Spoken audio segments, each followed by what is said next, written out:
Hello students, I welcome to all on King's Academy. My name is Pinky Verma from Uttar Pradesh, your reasoning mentor. So students, आज का हमारा topic रहने वाला है analogy. Analogy एक ऐसा topic होता है जो कॉम्पिटिटिव एग्जाम में 1 से 2 मार्क्स का टॉपिक कंटेन करता है। बहुत ही इजी टॉपिक होता है। एनालॉगी का मतलब होता है similarity, having the same features, जिसके अंदर एक जैसे फीचर्स पाए जाते हैं, एक जैसे कुछ रिलेशनशिप एस्टेब्लिश करते हैं, उन्हें बोलते हैं एनालॉगी। देखो एनालॉगी का मैं मीनिंग लिखवाती हूँ, उसके बाद आपको एग्जांपल देके समझाऊंगी। पहले आप इसका मीनिंग समझ लीजिए, उसके बाद नोट डाउन करेंगे अपनी नोटबुक में एनालॉगी का मीनिंग। डेफिनेशंस मैंने बोर्ड पे लिखी है, आप नोट डाउन करेंगे। क्या लिखा है? Analogy means similarity. एनालॉगी का मतलब होता है सिमिलैरिटी, जिसमें समानता होता है। हैविंग सिमिलर फीचर, एक जैसे फीचर से रिलेटेड। फॉर एग्जाम्पल अभी देख लेते हैं किस किस चीजों में हम सिमिलर चीजें देख सकते हैं। देखो पहला तो स्टेट, उसकी कैपिटल पूछा जा सकता है। कंट्री, उसका कैपिटल का रिलेशनशिप दिया जा सकता है। वर्ड, उनके साउंड का रिलेशनशिप दिया जाता है। एनिमल, उनके प्लेस का रिलेशनशिप दिया जा सकता है। कोई वर्क और टूल हो गया, कॉज एंड इफेक्ट हो गया, किसी नंबर से स्क्वायर का सिमिलर दे रखा है, या किसी नंबर का मल्टीप्लीकेशन दे रखा है, उसका क्यूब दे रखा है। तो इन सब वेरियस तमाम चीजों से लेकर हमारी एनालॉगी के क्वेश्चंस को फ्रेम किया जाता है। देखो मैंने एक बता रखा है कि किन किन तरीके से हम रिलेशनशिप को स्टैब्लिश कर सकते हैं। क्वांटिटी और यूनिट, क्वांटिटी और यूनिट बोल दिया जाए मिल्क, तो मिल्क की यूनिट क्या हो जाएगी? मिल्क हम किस में नापते हैं? लीटर में। उसी तरीके से दूसरा दिया जा सकता है क्लोथ्स, तो क्लोथ्स का यूनिट क्या हो जाएगा? मीटर में। ऐसे work and tool, cause and effect, country या स्टेट की कैपिटल पूछी जा सकती है। एनिमल्स और उनके यंग वंस, उनके बच्चों को क्या बोलते हैं, ये पूछा जा सकता है, या प्लेस। ऐसे बहुत सारे और भी बहुत सारे अलग अलग तरीके के क्वेश्चंस पूछे जाते हैं। एक मैं एग्जांपल देके आपको बताती हूँ। देखो यहीं पर मैंने लिखा है बर्ड, ठीक। इस तरीके से पहला एग्जांपल है कि देखो एनालॉगी के क्वेश्चन इस तरीके से पूछे जाते हैं। बर्ड, मैंने यहाँ पर लिख दिया चिपिंग। अब मैंने यहाँ पर लिखा है लॉयन। अब बताओ लॉयन कैसे रिलेट हो जाएगा? अब देखो ये बर्ड है ना, बर्ड का रिलेशनशिप यहाँ पर क्या शो कर रहा है कि वो साउंड कैसे करती हैं, आवाज कैसे निकालती हैं। तो बर्ड का साउंड क्या हो जाएगा? चिरपिंग। इस तरीके से लॉयन। अब लॉयन का रिलेशनशिप हम बता सकते हैं ना, तो लॉयन क्या करता है? रोर, दहाड़ता है। तो इस तरीके का एक एनालॉगी का क्वेश्चन बन सकता है। देखो इसी एग्जांपल को मैं एक बार और डिस्क्राइब में बोलती हूँ। दे रखा है एग्जांपल बर्ड, ठीक, और बर्ड का यहाँ पर लिख रखा है नेस्ट, और आगे यही क्वेश्चन। देखो सिमिलर क्वेश्चन है, लेकिन सिर्फ इस वजह से हमारा पूरा क्वेश्चन का मीनिंग चेंज हो जा रहा है। यहाँ पर क्या दिया है? बर्ड, और बर्ड कहाँ रहती है? नेक्स्ट में। इसी तरीके से लॉयन, तो लॉयन का प्लेस क्या होता है? लॉयन कहाँ रहता है? डेन में। तो इस तरीके से एनालॉगी के क्वेश्चंस को बताए जाते हैं। स्टूडेंट्स आप ये अपनी कॉपी में नोट डाउन करें, फिर उसके बाद हम समझेंगे कि कितने तरीके के एनालॉगी होती है। टाइप्स ऑफ एनालॉगी को हम समझेंगे। नाउ स्टूडेंट्स अब हम पढ़ते हैं टाइप्स ऑफ एनालॉजी। एनालॉजी के क्या क्या टाइप्स होते हैं? देखो एनालॉजी के मेन 3 टाइप्स बताए गए हैं। पहला है अल्फाबेट्स, नंबर और वर्ड्स। पूरे एनालॉजी के टॉपिक पे जो क्वेश्चंस फ्रेम किए जाते हैं वो इन्हीं मेन 3 टॉपिक पे किया जाता है, अल्फाबेट्स, नंबर और वर्ड्स। देखो अल्फाबेट्स के एनालॉजी में किस तरीके से क्वेश्चन बनेगा, आपको ये दे रखा है ABCD, और फिर उसका रिलेशनशिप ये बता रखा है BADC। उसी तरीके से PQRS दिया है और उसका रिलेशनशिप पूछा है। ध्यान से ऑब्जर्व करो कि यहाँ पर अल्फाबेट्स में क्या क्या चेंजेस किए जा रहे हैं। AB, इन दोनों को क्रॉस कर दिया गया। DC, इन दोनों को क्रॉस कर दिया गया। अब क्या यही रिलेशनशिप अब हम इस पर बता सकते हैं? सिमिलर, इन दोनों को क्रॉस कर दो, PQ को और RS को, तो इसका राइट आंसर ये हो जाएगा। क्लियर? उसी तरीके से नंबर्स पे आ जाते हैं। कुछ नंबर्स को हमें बहुत फोकस करना पड़ता है। अब देखो 3 का रिलेशनशिप 9 से दे रखा है, तो मैं यहाँ पर ये बोल सकती हूँ मुझे इस 3 का स्क्वायर दिख रहा है, ये 9। उसी तरीके से इस 5 का रिलेशनशिप भी बता सकती हूँ ना, तो 5 का रिलेशनशिप क्या? 25 बता दिया, क्योंकि इन दोनों के बीच में रिलेशनशिप क्या था? स्क्वायर का था। तो वही रिलेशनशिप हमें दूसरे टर्म में भी आइडेंटिफाई करना होता है। Okay, I hope you got it. Next हम देखते हैं वर्ड्स में किस तरीके से पूछे जाते हैं। देखो हार्ट, हार्ट का रिलेशनशिप क्या दे रखा है, पंप। तो क्या हो गया, हार्ट ऑर्गन है और ये इस ऑर्गन का काम बता रखा है कि हार्ट हमारा पंप करता है। उस तरीके से हम लंग्स, हमारे लंग्स का क्या काम होता है, फिल्ट्रेशन। तो हम यहाँ पर ये देख सकते हैं फिल्टर। तो जो इन दोनों के बीच का रिलेशनशिप है वही चीज हमने इन दोनों में भी इस्टेब्लिश कर दिया। तो इस तरीके के क्वेश्चंस को पूछा जाता है। अब एक एक टॉपिक को हम डिटेल में पढ़ेंगे और उस पर कुछ क्वेश्चंस को सॉल्व करेंगे। टाइप्स ऑफ एनालॉजी में हमारा पहला है alphabet analogy. In this types two groups of letters related to each other. दो ग्रुप दिए होते हैं जिसमें से दोनों एक दूसरे से किसी न किसी पैटर्न में, किसी न किसी रिलेशनशिप में आपस में जुड़े हुए होते हैं। इन द सेम वे, तरीका सेम होगा। आर गिवन, गिवन होता है, हमें क्या होता है उन दोनों के बीच के रिलेशनशिप को फाइंड आउट करना होता है। एग्जाम्पल देखो, जैसे यहाँ पर VOHA गिवन है, अब WPIB, इन दोनों के बीच का आप रिलेशनशिप फाइंड आउट कर पा रहे हो? ध्यान से ऑब्जर्व करो। स्टूडेंट देखो, कुछ ना अल्फाबेटिक एनालॉजी में क्वेश्चंस को सॉल्व करने के लिए हमें अल्फाबेट्स के अपोजिट पता होने चाहिए। ए का अपोजिट जेड, बी का अपोजिट वाई, पी का अपोजिट के, एम का अपोजिट एन, टी का अपोजिट जी। तो इस तरीके से हमें एक दूसरे के अल्फाबेट्स में अपोजिट पता होना चाहिए।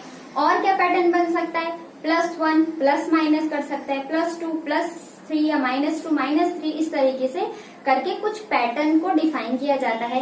क्रॉस में एक दूसरे का रिलेशनशिप एस्टेब्लिश कर सकता है। तो हमें लेटर अल्फाबेट्स एनालॉजी में ना इन लेटर्स को आइडेंटिफाई करना होता है। उसके बाद जाके हमारा हम दूसरे वाले में रिलेशनशिप को फाइंड आउट कर सकते हैं। इसी चीज को यहाँ पर देखो क्या दिया हुआ है, V से W बनाया है। V से W कैसे बनाया है आपको यहाँ पर मैं आपको समझाती हूँ। VOHA गिवन है, इसका क्या बनाया है, WPIB बनाया है। आपको दिख रहा है V से W कैसे आया, +1 दिख रहा है यहाँ पर। O से P कैसे आया, यहाँ पर भी +1 दिख रहा है। H से I कैसे आया, +1। अब A से B क्या आया, +1। तो हमें इसका रिलेशनशिप पता चल गया ना, इन दोनों के बीच में क्या संबंध है वो हम आइडेंटिफाई कर चुके हैं। उसी तरीके से अब हमें CJQX में रिलेशनशिप को फाइंड आउट करना है। अब देखो C में +1 करोगे D, J में +1 करोगे K, Q में +1 करोगे R, X में +1 करोगे Y। तो हमारा इस क्वेश्चन मार्क की जगह क्या होगा, देखो ऑप्शन दे रखे हैं ABCD, इन ऑप्शन में से ऑप्शन नंबर A हमारा करेक्ट हो जाएगा। आई होप आपको ये समझ में आया होगा। ये था लेटर एनालॉजी। अब उसी तरीके से आप सेकेंड क्वेश्चन को सॉल्व करेंगे। देखो क्या गिवन है स्टूडेंट, MNOP। अब इस बार हमें थर्ड वाला भी नहीं गिवन, इन दोनों पेयर को हमें फाइंड आउट करना है।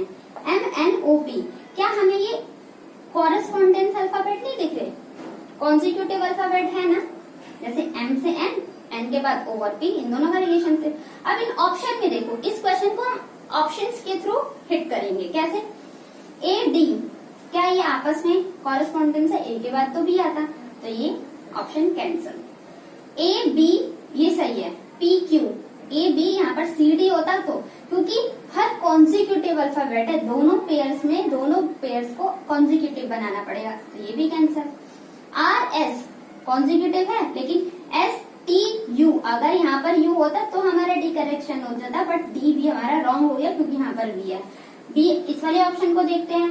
QR, और R के बाद कॉन्जिक्यूटिव S के बाद कॉन्जिक्यूटिव T, तो QR और ST हमारा इस क्वेश्चन के रिलेशनशिप के अकॉर्डिंग ये रिलेशनशिप करेक्ट होगा। सो option number B is the correct answer of this question. देखो इस तरीके अभी हम और एग्जांपल्स करेंगे, तब बाद में हम तीनों का मिक्सअप करेंगे। पहले एक एक टॉपिक को डिटेल में समझते हैं, फिर मिक्सअप क्वेश्चंस को सॉल्व करेंगे और इस पर प्रैक्टिस करेंगे। सो अभी हमने अल्फाबेटिकल एनालॉजी पढ़ा, अब हमारा दूसरा है नंबर एनालॉजी। नंबर एनालॉजी में इन this type questions have two numbers या पेयर होंगे बियरिंग अ रिलेशनशिप। दो नंबर्स के बीच में कोई रिलेशनशिप उसको हमें एक ऐसा रिलेशनशिप होगा और फिर उसी के पैटर्न पे हमें दूसरा रिलेशनशिप होता है।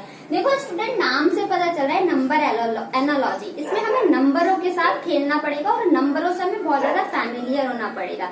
मैं कुछ प्रायोरिटी लिस्ट बताती हूँ। जब हम नंबर एनालॉजी के क्वेश्चन सॉल्व करेंगे तो हमें अपने माइंड में पहले इन 4-5 पॉइंट को लाके देखेंगे। अगर इससे हमारा आंसर क्रैक हो जाता है तो then we will hit the question and we will move the next question. देखो क्या प्रायोरिटी लिस्ट में आपको पहला नंबर ध्यान रखना है, प्राइम नंबर। नंबर में हमें प्राइम नंबर की नॉलेज होनी चाहिए। प्राइम नंबर्स वो होते हैं जो खुद की टेबल से डिविजिबल हो या फिर 1 के टेबल से डिविजिबल हो, उन्हें प्राइम नंबर। स्टूडेंट्स, पहली प्रायोरिटी होगी प्रायोरिटी लिस्ट में प्राइम नंबर। देखो प्राइम नंबर वो होती है जो खुद के टेबल से डिविजिबल हो या 1 के टेबल से डिविजिबल हो, और 2 जो होता है हमारा इवन स्मॉलेस्ट प्राइम नंबर होता है, क्योंकि 2 खुद के टेबल से डिविजिबल हो जाएगा और 1 के भी टेबल से 2 डिविजिबल होता है। तो प्राइम नंबर उन्हें बोलते हैं the number which is divisible by itself और द 1। ठीक है। अब दूसरा स्क्वायर, 2 का स्क्वायर, 3 का स्क्वायर, 5 का स्क्वायर, इस तरीके के नंबर्स को भी ध्यान में रखना होगा। थर्ड है हमारा क्यूब।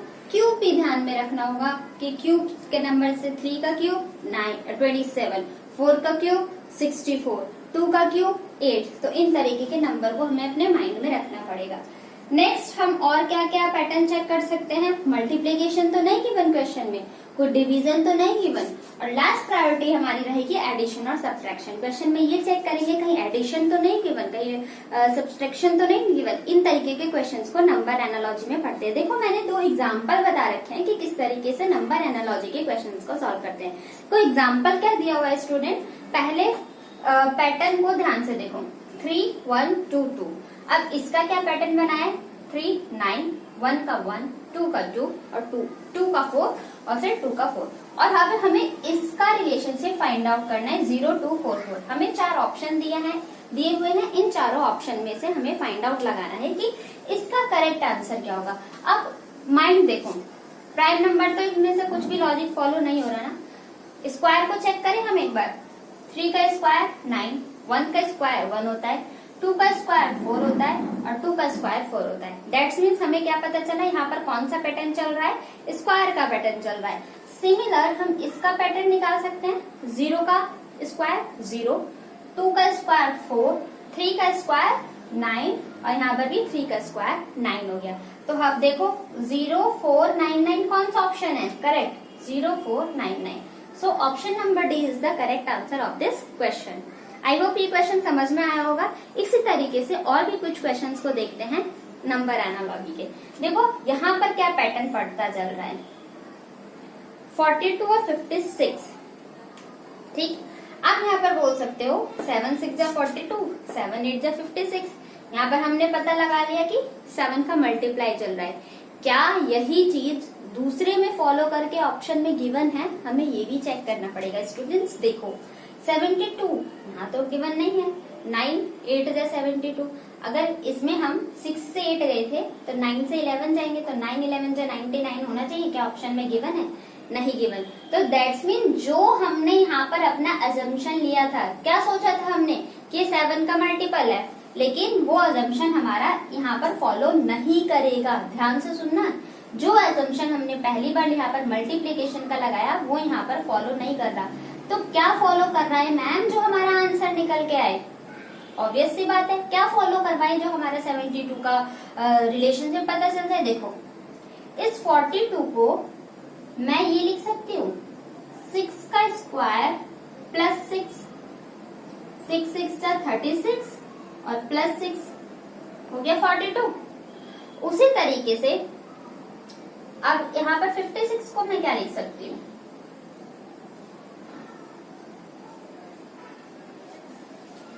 7 का स्क्वायर प्लस 7, 7 7 जा 49 प्लस 7। पता चल गया ये पैटर्न क्लियर हुआ या नहीं। 42 को 6 का स्क्वायर प्लस 6 56 को 7 का स्क्वायर प्लस 7, ये यहाँ तक हमारा ये दोनों रिलेशनशिप। यही रिलेशनशिप मैं इसमें अप्लाई करके देखती हूँ। देखो 72 किससे बना हुआ, किसके स्क्वायर के आसपास है, 8 के स्क्वायर के आसपास है ना। यहाँ पर लिखती हूँ मैं, देखो 8 का स्क्वायर प्लस 8 करूंगी, 8 8 जा 64 प्लस 8 कितना हो जाएगा 72, पता चला। आप कहोगे मैम इसका नेक्स्ट कैसे पता चलेगा, देखो यहाँ पर कॉन्जिक्यूटिव दे रखा है ना, 6 के बाद 7 कॉन्जिक्यूटिव है, उसी तरीके से 8 के बाद नेक्स्ट कॉन्जिक्यूटिव क्या हो जाएगा 9, तो 9 का स्क्वायर प्लस 9, 9 का स्क्वायर क्या होता है 81, 81 में 9 प्लस करोगे कितना होगा 90, ऑप्शन में गिवन है, so option number B is the correct answer of this question. तो देखो एनालॉगी के क्वेश्चन को सॉल्व करते टाइम ना हमें अपने माइंड को बिल्कुल खुला रखना है। एनालॉगी का क्वेश्चन पूछने का मेन नॉलेज यही होता है, जो एग्जामिनर होता है वो ये चेक करना चाहता है कि बच्चे की जो कैंडिडेट है उसकी थिंकिंग एबिलिटी कितनी है, उसका ओवरऑल नॉलेज को चेक किया जाता है। ठीक है, तो आप एक बार इसको देख लें। सो स्टूडेंट्स, अब हमारा लास्ट टाइप क्या है, वर्ड एनालॉगी। इस तरीके के क्वेश्चन को देखो, in this type some groups of words related to each other in same way are given. कुछ वर्ड्स गिवन होते हैं जो ग्रुप में होते हैं, वो आपस में किसी न किसी रिलेशनशिप में आपस में जुड़े होते हैं, कोई ना कोई उन दोनों के बीच का संबंध बना रहा होता है, एक सिमिलर वे में सेम तरीके से हमें गिवन होता है और हमें क्या फाइंड आउट करना होता है, उनके बीच का रिलेशनशिप फाइंड आउट करना है। एग्जाम्पल देखो, मदर चाइल्ड। अब मदर का रिलेशनशिप क्या दे रखा है, चाइल्ड, मदर का रिलेशन चाइल्ड से। तो क्लाउड का रिलेशनशिप क्या हो सकता है, ये वर्ड एनालॉगी है तो ये देखो शब्दों में दिया गया है। वाटर नहीं, क्लाउड से क्या बनता, देखो मदर से एक बच्चा बनता है ना, तो क्लाउड से क्या बनता है, बारिश होती है। साइन नहीं हो सकता, वेदर नहीं हो सकता, वाटर नहीं हो सकता, so B is the correct answer of this question. I hope ये क्लियर हुआ होगा। देखो इस तरीके बहुत इजी टॉपिक होता है हमारा एनालॉजी। अब नेक्स्ट देखो, नेक्स्ट क्वेश्चन क्या दे रखा है इसमें ना स्टूडेंट, मैंने आपको अभी पहले ही बताया था, जो एनालॉजी है ये ओवरऑल नॉलेज को भी चेक करता है, इसलिए इस टॉपिक को हमारे रीजनिंग में इंक्लूड किया गया है। अब देखो इससे इस जो सेकंड क्वेश्चन दिया है ना, इससे आपकी जी के जनरल नॉलेज टेस्ट हो जाएगी। कैसे, देखो क्या दे रखा है, भिलाई, दुर्गापुर और बोकारो। अब आप पूछोगे कि मैम ये तीनों हैं क्या, देखो इस तरीके के क्वेश्चन भी बोल सकते हो। अभी तक हमने हर क्वेश्चन में क्या देखा, दो क्वेश्चन का पैटर्न बना के दिया था, लेकिन यहाँ पर तो 3 चीज दे दी और ये पूछा और ऑप्शन दिया है। इस क्वेश्चन को हम ऑप्शन से हिट करेंगे। देखो बैरोडो, राउरकेला, चेन्नई और चंडीगढ़, ये 4 ऑप्शन दे रखे हैं। अब हम कैसे पता लगाए कि इनमें से कौन सा रिलेटेड है इन सबसे। देखो भिलाई, दुर्गापुर और बोकारो क्या है, स्टील प्लांट है, यहाँ पर स्टील के इंडस्ट्रीज को सेटअप किया गया है। उसी तरीके से बड़ौदा में नहीं है, चेन्नई में नहीं है हमारा कोई स्टील प्लांट, चंडीगढ़ में कोई स्टील प्लांट नहीं है, लेकिन राउरकेला में हमारा एक स्टील प्लांट है, इसलिए इन तीनों से रिलेटेड हमारा राउरकेला है, तो option number C is the correct answer. देखो ओवरऑल चेक का मतलब है, अब देखो वर्ड से हमारा ये जनरल नॉलेज का टेस्ट लिया उसने, तो इस तरीके से वर्ड एनालॉजी के क्वेश्चन होंगे। एक बार आप इसे देख लो, फिर अब हम इस पे कुछ क्वेश्चंस को डिटेल में और किस किस तरीके के पैटर्न हो सकते हैं, कुछ क्वेश्चंस की प्रैक्टिस करते हैं।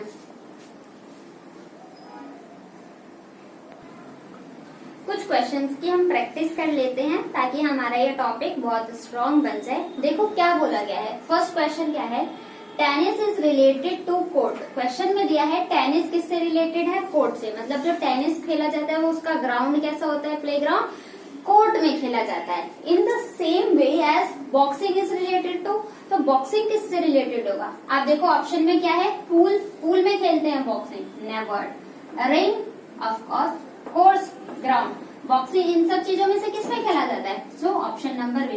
ये वर्बल रीजनिंग है, मतलब देख के आंसर पता चल जाएगा हमारा। तो बॉक्सिंग किससे रिलेटेड हो गया, रिंग से। अब देखो botany is related to plant, botany का किससे रिलेशनशिप दे रखा है, प्लांट से। क्या मतलब हुआ, प्लांट की स्टडी करने के लिए हमें बॉटनी सब्जेक्ट को पढ़ते हैं, जब हम प्लांट की डिटेल में स्टडी करते हैं तो उसको बॉटनी बोला जाता है। उसी तरीके से इंटर्मोलॉजी, इंटर्मोलॉजी किसकी स्टडी को कहते हैं? अगर हम कौन सी ऐसी स्टडी है जिसकी डिटेल स्टडी को एंटोमोलॉजी कहा जाता है? तो इसके लिए आपको कुछ साइंटिफिक टर्म्स की बहुत ज्यादा जरूरत होती है जिसको आपको ध्यान में रखना होगा। पहले ही बोला था कि जो एनालॉजी टॉपिक है वो हमारा ओवरऑल नॉलेज को चेक करता है, हमारी एबिलिटी को चेक करता है कि हम कितना थिंक कर सकते हैं। ऑप्शन देखो, क्या बर्ड को बोलते नहीं, बर्ड की स्टडी को ऑर्निथोलॉजी बोला जाता है। प्लांट की स्टडी को हम पढ़ चुके हैं, बॉटनी बोला जाता है। स्नेक की स्टडी नहीं होती है, इंटोमोलॉजी होती है इंसेक्ट की स्टडी को। इंसेक्ट की स्टडी अगर डिटेल में की जाती है तो उस सब्जेक्ट को बोला जाता है, तो उस पूरी स्टडी को बोला जाता है एंटोमोलॉजी। आई होप ये क्लियर होगा। थर्ड क्वेश्चन की तरफ बढ़ते हैं। देखो थर्ड क्वेश्चन क्या दे रखा है? कोलकाता, मुंबई, मैंगलोर, ये तीनों क्या है? किसी को कोई आइडिया? ऑप्शन क्या क्या दे रखे हैं? दिल्ली, कोचीन, लखनऊ, हैदराबाद। देखो ये तीनों ना हमारे पोर्ट सिटी हैं, बंदरगाह, जहाँ पर शिप से एक्सपोर्ट और इंपोर्ट किया जाता है। जहाज का जहाँ पर आके रुकती है वहां पर इंपोर्ट भी किया जाता है, एक्सपोर्ट भी किया जाता है। तो ये इंडिया के पोर्ट है, इंडिया के बंदरगाह हैं।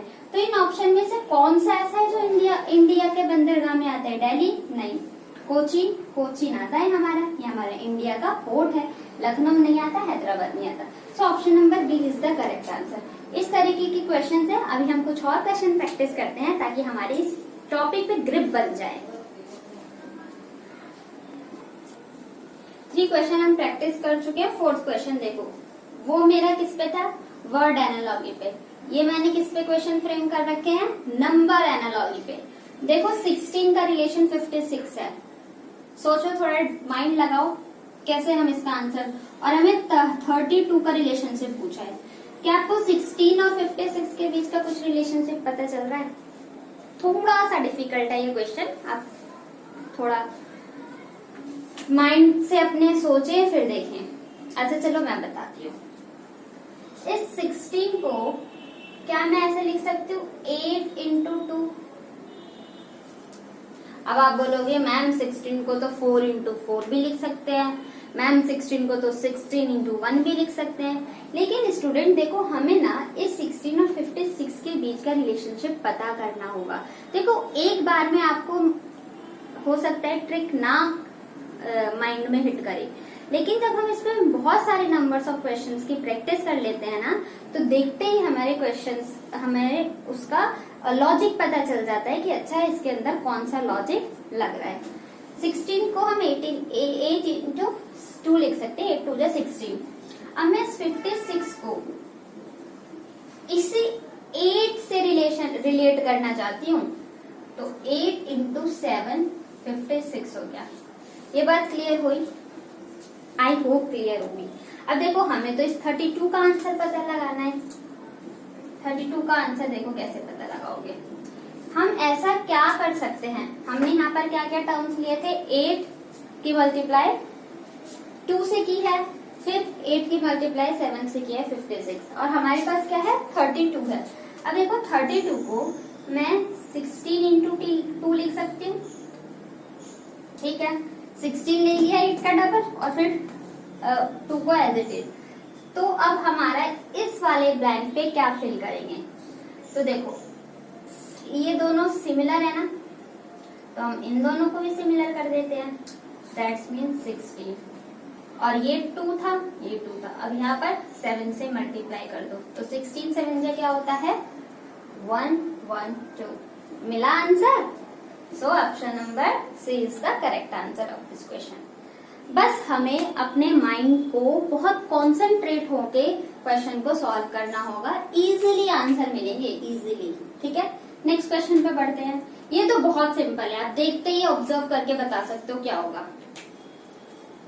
2 से 8 कैसे रिलेटेड हो गया बताओ?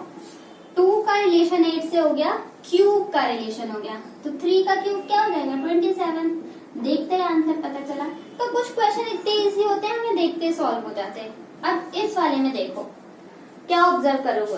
अब यहाँ पर 2 नंबर नहीं है, इसका रिलेशन इससे दे रखा है। कुछ ऑब्जर्वेशन लगाओ, देखो 1 से 3 हुआ, क्या बना होगा? 1 से 3 में क्या किया होगा? 2 प्लस किया, 2 से 4 किया, 2 प्लस किया, 4 से 6 किया, 2 प्लस किया, 7 से 9 किया, 2 प्लस किया। अब यहाँ पर हमें एंड में नहीं पूछा, पहले ही पूछ लिया, ये इस वाले ब्लैंक की जगह क्या आएगा। तो देखो यहाँ से यहाँ तक जाते टाइम हमने प्लस किया है ना, तो यहाँ से यहाँ जाते टाइम हमें माइनस करना होगा, सब्ट्रैक्शन वाला। यहाँ पर मैंने प्रायोरिटी लिस्ट में आपको लिस्ट बनवाई थी ना, क्या क्या चीज हमें ध्यान में रखना है।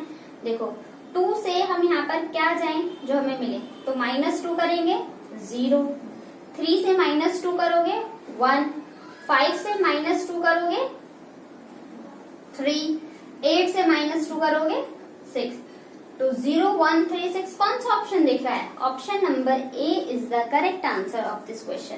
आई होप इन क्वेश्चंस को आपको ये सारा क्वेश्चन समझ में आएगा। कुछ क्वेश्चंस हम और प्रैक्टिस कर लेते हैं, आइए देखते हैं।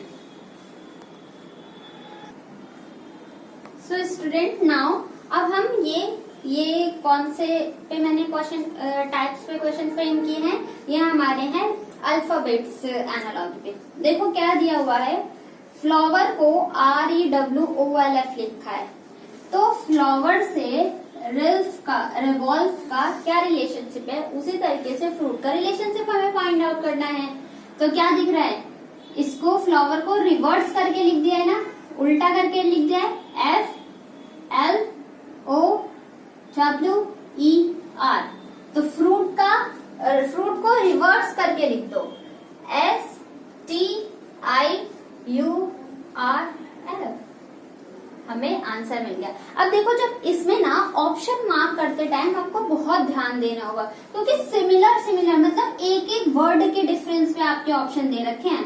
तो STIUF क्या है, URF, STIURF। So option number C is the correct answer of this question. ठीक है, नेक्स्ट क्वेश्चन देखते हैं। मुंबई को इन्होंने कोड लैंग्वेज में लिख दिया इस तरीके से, ये रिलेशनशिप बताया है। उसी तरीके से दिल्ली का क्या कोड लैंग्वेज लिखे, देखो मुंबई को क्या लिखा है LTLAZH। कुछ लॉजिक लगाओ, देखो कहां से हम आसानी से पकड़ सकते हैं। M से I का क्या रिलेशनशिप है, -1। U से L का क्या रिलेशनशिप है, -1।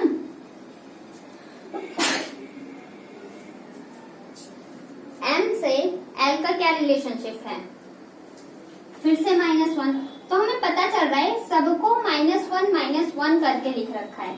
तो दिल्ली को हम D में से -1 करो, क्या होगा, D की प्लेस वैल्यू होती है 4 में से -1 C, तो D में से -1 करोगे C, E में से -1 करोगे, E की प्लेस वैल्यू 5, तो D हो जाएगा। L की प्लेस वैल्यू होती है 12 में से -1 किया 11 क्या होता है K। इसीलिए मैंने पहले ही बोला था आपको हर अल्फाबेट्स का प्लेस वैल्यू 26 के 26 अल्फाबेट की प्लेस वैल्यू और उनका अपोजिट आपको याद करना है। उसी तरीके से H में से 1 माइनस करोगे तो G, और लास्ट क्या है I में से 1 माइनस करोगे तो I की प्लेस वैल्यू होती है 9 में से 1 माइनस करोगे तो H। तो ऑप्शन नंबर कहाँ पर दिख रहा है, CDKGH, CDK, यहाँ पर तो GG है, CDKGH, तो ऑप्शन नंबर सी हमारा करेक्ट हुआ। स्टूडेंट आपको ये एनालॉजी का टॉपिक समझ में आया होगा, आप इस पे और क्वेश्चंस की प्रैक्टिस कीजिए, क्योंकि बेसिक कॉन्सेप्ट हमने स्टार्टिंग में समझे थे। 3 टाइप्स के हमने एनालॉजी के क्वेश्चन करे, उस पे हमने इतने सारे लॉट्स ऑफ नंबर क्वेश्चंस हमने प्रैक्टिस कर लिया। आई होप आपको ये सेशन पसंद आया होगा। So thank you so much every students, I hope आपको ये सेशन अच्छा लगा होगा। Thank you and take care, keep learning.